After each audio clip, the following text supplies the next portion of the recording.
Olá, eu sou o professor César e falarei sobre o uso do VozViewer em projetos de iniciação científica. A ideia é trazer aqui algumas orientações para facilitar o trabalho dos estudantes que tenham interesse ou estejam já em desenvolvimento de projetos utilizando esse software de construção de mapas bibliométricos, tá? Para isso, eu trouxe dados de uma pesquisa que eu tenho desenvolvido envolvendo mapeamento bibliométrico no campo da educação médica. Por quê?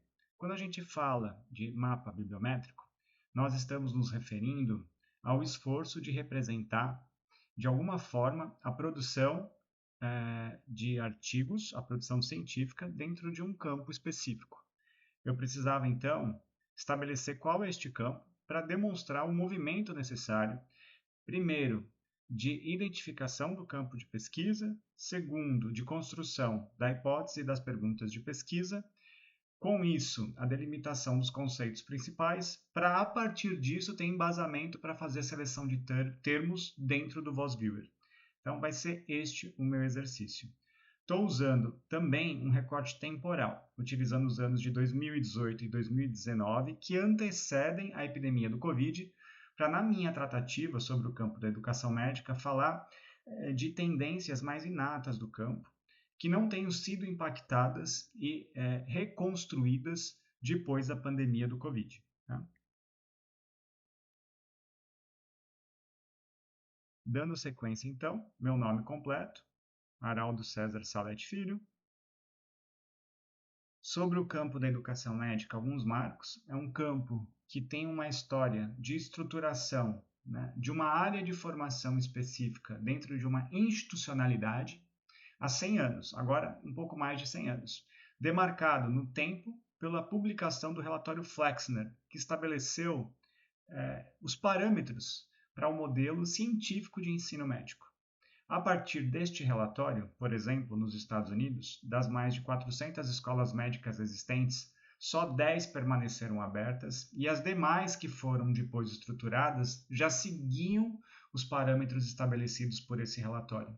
Então, foi um marco divisor de águas realmente e que determinou um modelo de formação difundido mundialmente e que vai responder pelo que é a educação médica ao longo de um século. Tá?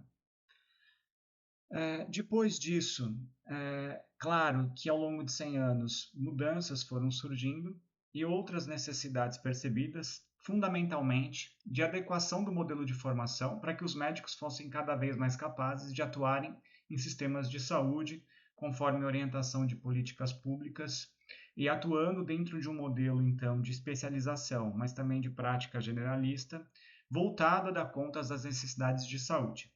Este nível de discussão acaba trazendo outras questões que colocam em discussão os limites do modelo flexneriano e abrem perspectivas novas para harmonizar, então, as perspectivas teóricas e práticas da formação médica, o entendimento e a atuação das escolas médicas e do perfil de egresso em relação à possibilidade de maior acesso, tá, à saúde, uma demanda social, a premência também de inovações curriculares no sentido de outras práticas pedagógicas, com foco em metodologias ativas, e o fundamental, né, a identificação das necessidades dos pacientes. Então, de um ensino totalmente voltado para os serviços e baseado no conceito de competência. Tá?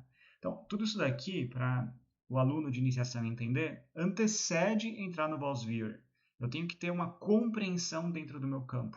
E é importante que isso seja feito de uma maneira muito dialogada, que eu possa levantar estas informações e debatê-las para uma validação entre pares. Tá?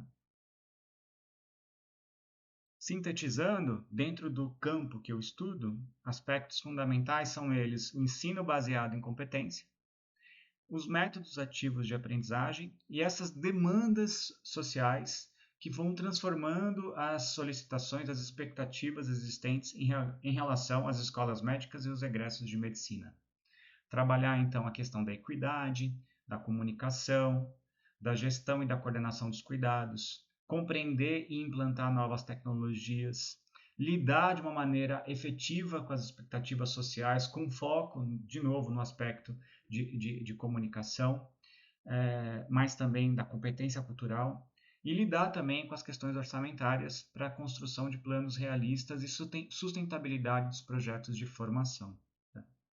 Então, esses tópicos, estas palavras, né, palavras-chave conectadas a estas ideias, fundamentalmente esses eixos pedagógico, um eixo curricular, um eixo de necessidades de saúde, tem que estar representado dentro da minha seleção de palavras-chave para a construção do mapa bibliométrico. Tá? Talvez outras dimensões, como por exemplo, a população específica da pesquisa, né? São humanos, o contexto de metodologia, se foi um estudo observacional, um estudo de intervenção, um estudo de análise de resultados de programas, assim, do ponto de vista de entender as metodologias científicas aplicadas à construção de evidências, neste primeiro momento não é o foco do meu trabalho, que seria a identificação de tendências do projeto de formação dos estudantes de medicina. Então, é muito mais o resultado, o desdobramento dessas pesquisas do que o próprio método de construção desses trabalhos. E aí eu já estou com critérios claros agora do crivo que eu vou ter na seleção das palavras que eu vou utilizar para a construção do mapa bibliométrico. Tá? Nesse momento, então, tenho que sintetizar esta fala, esta expectativa, trazer, então, a minha perspectiva numa estrutura de objetivo e aí descrever esse objetivo, né? Então, no meu caso, analisar os núcleos temáticos da educação médica em artigos indexados no Medline no período de 2018 a 2019, tendo como objetivos específicos compreender temáticas centrais e tendências iminentes, relacionar achados com a evolução histórica da educação médica, identificar as direções orgânicas do campo antes das alterações provocadas pelo impacto global do Covid. Então, dentro do mapa bibliométrico, eu vou ter no interior dele palavras conectadas a um universo mais amplo do campo. E na sua periferia, eu vou ter palavras emergentes, que estão trazendo perspectivas de inovação, de renovação deste campo. E do ponto de vista do conhecimento, né, do debate envolvendo o campo, eu posso observar dentro desta periferia áreas que correspondam de fato a tendências maiores de transformação do campo. E aí analisar se tendências prévias se comprovaram. Por exemplo, se a gente consegue colocar hoje as necessidades de saúde no centro do interesse da produção científica, a estruturação dos serviços de saúde como foco principal do desenvolvimento de competências. Será que essas palavras são centrais, de fato, na estruturação, na bibliometria de um campo de educação médica em uma base científica indexada? Então, aqui estão as perguntas, estão as hipóteses, né, que podem ser evidenciadas ou não. Né? A hipótese nula pode preponderar e essas associações não serem encontradas. E isso transcrito no formato de objetivo. Tá? Então, vou fazer uma pausa para dar sequência depois com os aspectos metodológicos.